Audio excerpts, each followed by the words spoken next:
तो वही छत्तीसगढ़ में सरकारी स्कूलों में प्रार्थना और मंत्र पाठ को अनिवार्य करने के शिक्षा विभाग के आदेश पर अब सियासत तेज हो गई है। आदेश के तहत राष्ट्रगान, सरस्वती वंदना, गुरु मंत्र, भोजन मंत्र, गायत्री मंत्र और शांति मंत्र के पाठ का प्रावधान किया गया है। कांग्रेस ने इसे सरकारी स्कूलों में वैचारिक एजेंडा लागू करने का प्रयास बताते हुए विरोध जताया है। वहीं मुख्यमंत्री विष्णुदेव साय और उप मुख्यमंत्री अरुण साव ने इसे सांस्कृतिक मूल्यों, अनुशासन और राष्ट्र भावना से जोड़ते हुए स्वागत योग्य कदम बताया है। इस मुद्दे पर राजनीतिक बहस लगातार तेज हो रही है।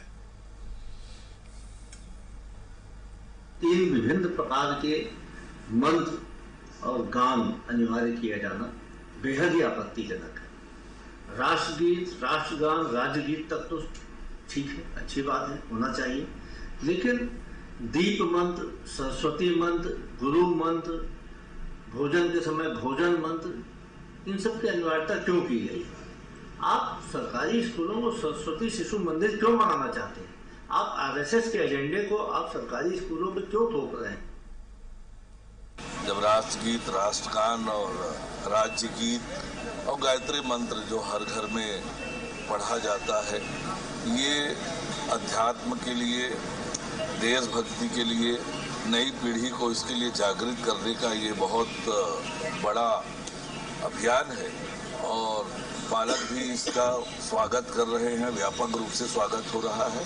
और ये विष्णुदेव साय जी के नेतृत्व में हमारी सरकार का बहुत ही ऐतिहासिक और बड़ा कदम है जो स्वागत योग्य। जी बिल्कुल, ये अच्छा पहल है सरकार का और शिक्षा विभाग का। इससे निश्चित रूप से राष्ट्र प्रेम विद्यार्थियों में जगेगा, वो एक सच्चे राष्ट्रभक्त बनेंगे।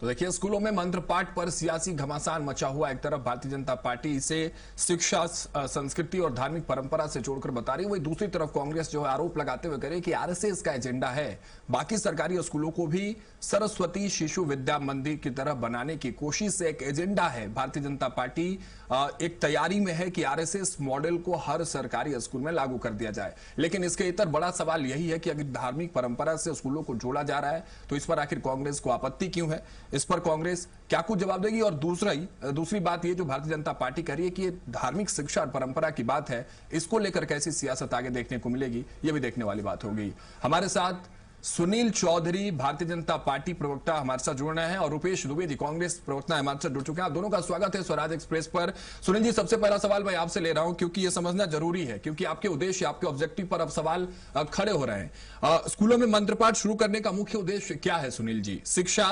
संस्कृति या धार्मिक परंपरा? जी राम राम, जय जोहार छत्तीसगढ़ जी। देखिए, स्कूलों में जिस विषय पर भी आदेश निकला है, सारे विषय जिस पर आप बात कर रहे हैं, राष्ट्रगान है, राष्ट्रगीत है, दीप मंत्र है, सरस्वती वंदना है, गुरु मंत्र है, महापुरुषों की जीवनी है, भोजन मंत्र है, राज्य गीत है, गायत्री मंत्र है, शांति पाठ है। आप बताइए, इन सब चीजों में कांग्रेस को कहां से आपत्ति हो गई? ये तो भारतीय संस्कृति और भारतीयता को लेकर के बात आगे बढ़ रही है ना। हम जिस देश में रहते हैं उस देश की संस्कृति, सभ्यता और वहां पर की जो भावनात्मक रूप से जुड़ी हुई चीजें, उसको तो पालन करना चाहिए। और ये तो एक महत्वपूर्ण बात होगी। दूसरा ये मैं कह रहा हूँ कि कोई किसी को पकड़ करके यदि कोई अन्य धर्मावलंबी है, किसी अन्य धर्म, पंथ, मजहब को मानता है, उसके लिए किसी प्रकार की कोई अनिवार्यता थोड़ी नहीं होगी कि आपको बोलना ही पड़ेगा। वो तो उसका अपना व्यक्तिगत उसकी स्वतंत्रता है, वो चाहे तो बोले, नहीं तो नहीं बोले। जिस माध्यम से वो जिस तरीके से अपना करना चाहता है मतलब सुनील जी, अनिवार्य नहीं होगा, जो चाहेगा वो भागीदारी को अपनी सुनिश्चित कराएगा, इस तरह से किसी पर दबाव नहीं दिया जाएगा, ये आप कहना चाह रहे हैं?